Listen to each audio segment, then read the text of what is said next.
పవన్ కళ్యాణ్‌కి పిఠాపురము పాపం పెద్ద సమస్య వచ్చి పడింది.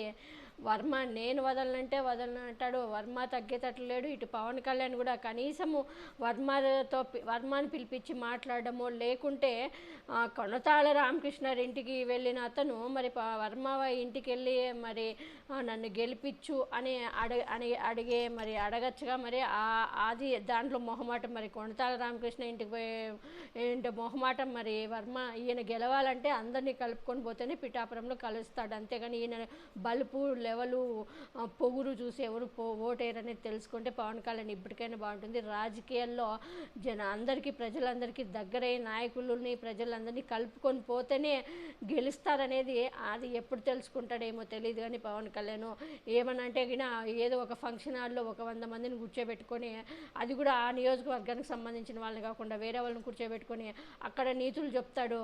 అక్కడ అడుక్కుంటాడు, నన్ను గెలిపించండి అంటే అలా మీడియాలో అడుక్కుంటే ఓట్లేరు బాబు. ప్రజల దగ్గరికి పోయి వాళ్ళ ఇంటింటికి పోయి అడిగితేనే నీకు ఓట్లేస్తారు.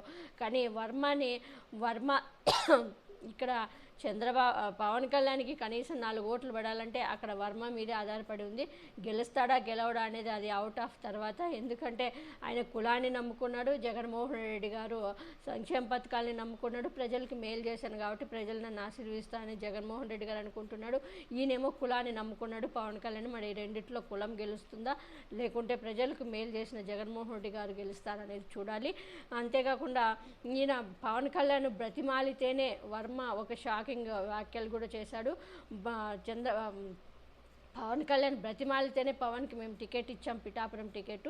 నన్ను కాదని జనసేన గెలవడము ఎట్టి పరిస్థితుల్లోనూ కుదరదు. పవన్ గెలిచినా అది చంద్రబాబు నాయుడు చెప్పినట్టే నడుచుకోవాలి పిఠాపురం అంటూ కూడా పిఠాపురము టీడీపీ నేత వర్మ సంచలన వ్యాఖ్యలే చేశారు. నేను ఒకవేళ పవన్ కళ్యాణ్ నిన్న మీటింగ్లో మేము షాప్ చేసుకుంటాము ఎంపీగా కాకినాడ ఉదయ్, ఒకవేళ అమిత్ షా గారు చెప్తే ఉదయ్ గారు అసెంబ్లీకి వస్తారు, నేను కాకినాడ ఎంపీగా పోటీ చేస్తానన్న దానికి కూడా మళ్ళీ సీరియస్ అయ్యి వర్మ గారు పవన్ కళ్యాణ్ కాబట్టి మేము ఆ టికెట్ త్యాగం చేశాం, కానీ అదే వేరే వాళ్ళకి త్యాగం చేయను. ఒకవేళ పవన్ కళ్యాణ్ ఎంపీగా కాకినాడకి వెళ్తే మళ్ళీ నేనే టీడీపీ తరఫున పోటీ చేస్తానంటూ కూడా మళ్ళీ పవన్ కళ్యాణ్ని టెన్షన్ పెట్టే వ్యాఖ్యలు చేశాడు. టికెట్ బ్రతిమాలుకుంటేనే పవన్ కళ్యాణ్ వచ్చి బ్రతిమాలుకుంటేనే మేము ఆ టికెట్ ఆయనకి పిఠాపురం టికెట్ ఇచ్చాము, నేను అందుకనే తప్పుకున్నాను, నేను సహకరిస్తాను అంటున్నాడు. కానీ మరి సహకరించాడో తెలియదు. కానీ ఎందుకంటే గత 20 ఏళ్ళుగా పార్టీని కాపాడుకుంటూ ఈ వర్మ చంద్రబాబు నాయుడు టీడీపీ పార్టీని కాపాడుకుంటూ వర్మ వచ్చాడు. ఆ సీటుని త్యాగం చేయడం అంటే ఈయన త్యాగం చేసినా కూడా కార్యకర్తలు త్యాగం చేయాలిగా. మరి అది చూడాలి ఎంతవరకు అది సక్సెస్ అవుతుందా లేదా అనేది. ఎందుకంటే ఇంతవరకు కూడా మరి పవన్ కళ్యాణ్ వర్మని కలిసింది లేదు, వర్మ పవన్ కళ్యాణ్ని కలిసింది లేదు. కానీ జనసేన వాళ్ళు మాత్రం ఏదో పవన్ కళ్యాణ్ని కలిశాడు వర్మ అని కలిసి సారీ చెప్పాడు అని ఏదేదో అనుకున్నారు. ఎందుకంటే వాళ్ళు మాట్లాడిన మాటలకి వర్మ సారీ చెప్పాడు అది ఇదని. కానీ మళ్ళీ వర్మ గారు దానికి కూడా సీరియస్ అయ్యి నేను ఎప్పుడో 2014లో తీసుకున్న ఫోటో తీసుకొచ్చి